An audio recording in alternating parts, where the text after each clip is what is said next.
Bonjour. Bonjour, nous sommes Rabi et Vicky. Et aujourd'hui, nous allons vous expliquer la formation de l'imparfait et du passé composé et leur utilisation dans un récit ou dans un discours. Alors, c'est parti. Et d'accord, tout d'abord, nous allons commencer par l'imparfait qui est un verbe, un temps verbal passé. Et nous avons ici les terminaisons. Donc, par exemple, si nous prenons le verbe marcher, l'imparfait serait je marchais, tu marchais, il marchait, nous marchions, vous marchiez, il marchait. Alors, Vicky, j'ai une question. Comment ça serait en espagnol? D'accord, en espagnol, on a les mêmes temps verbal et en plus, l'utilisation, c'est exactement la même qu'en français. On va le voir après. Mais par rapport à la formation de l'imparfait, en espagnol, nous avons les temps imperfecto et ce sont les verbes qui finissent par ava. Par exemple, yo caminaba, c'est le même que je marchais. Donc, nous pouvons faire cette analogie entre les deux langues pour comprendre au mieux la formation de l'imparfait en français. Et le passé composé, c'est quoi? Oui, alors, le passé composé, on doit le former avec un pronom jugé, je, tu, elle, il, etc. L'auxiliaire avoir ou être, c'est-à-dire un de ces deux auxiliaires, et le participe passé d'un verbe. Donc, pour former le passé composé avec être, nous utiliserons tous les verbes de mouvement dont on a déjà parlé dans d'autres capsules. Si vous vous rappelez, c'était le verbe qu'on avait mis dans une maison, dans une jolie maison, ou dans la montagne, on avait fait aussi une montagne. Et par exemple, les verbes de revenir, mais tomber, oui, partir, bien, etc. Merci. Alors, naître, mourir, aussi devenir, apparaître, plus tous les verbes pronominaux. Parfait. Et par rapport aux emplois de temps verbaux, de l'imparfait et du passé composé, nous avons mis ici, et encore une fois, une analogie entre les deux.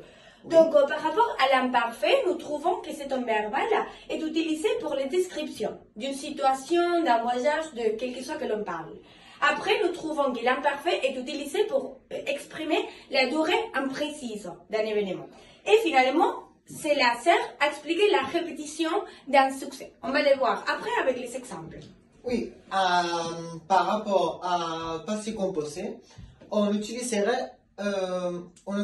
pour les actions ponctuelles ou une durée précise et limitée. Donc, on va voir les exemples tout de suite.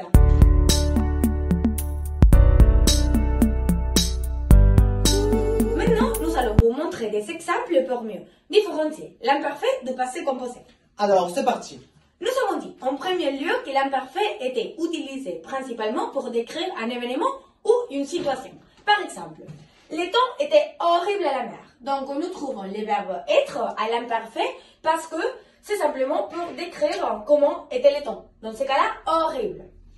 Alors, dans la prochaine phrase, mes amis préféraient nager, nous trouvons le verbe à l'imparfait préféré. Et cette phrase nous indique qu'on ne sait pas le moment où elles ont commencé à nager et le moment où elles ont fini de nager. Alors, on met le verbe à l'imparfait. Parfait. Et finalement, l'imparfait est utilisé pour parler d'un événement qui va se répéter dans le temps. Par exemple, tous les jours, je marchais. Nous trouvons le verbe marcher à l'imparfait, justement pour décrire une situation que j'ai fait toujours, qui va se répéter. Ça est marqué par la particule tous les jours, tous les dimanches, tous les samedis, d'accord? Ça n'importe quoi. Oui, c'est ça, très bien, Vicky. Alors, en ce qui concerne le passé composé, nous avons dit que c'était pour une action ponctuelle ou un événement ponctuel. Nous trouvons alors la particule, le pronom personnel je, sujet, le verbe auxiliaire être et aussi le participe passé du verbe aller. Et qu'est-ce qui nous indique ça, que je dois utiliser le passé composé? Donc, ces phrases nous indiquent un moment ponctuel, c'est-à-dire qu'on est allé au cinéma hier. Donc, ces particules aussi nous indiquent qu'on doit utiliser le passé composé, l'adverbe hier. Et c'est ça. Parfait. Donc, c'est un exemple similaire à ce dernier. Ce matin, j'ai pris le bus à 8 heures. Donc, nous trouvons, comme Javier a dit, une particule de temps, c'est-à-dire un temps limité, déterminé. Et je pris le bus à 8 heures. C'est-à-dire que l'effet d'avoir ici la particule de temps d'une heure concrète va nous indiquer aussi qu'il s'agit du passé composé parce que nous trouvons ces éléments-là.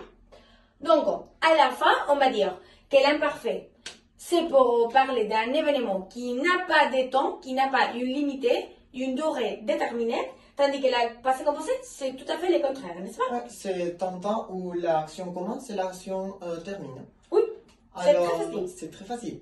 Merci beaucoup de votre attention. Si vous avez des questions ou des commentaires, n'hésitez à les poser. Oui, bien sûr.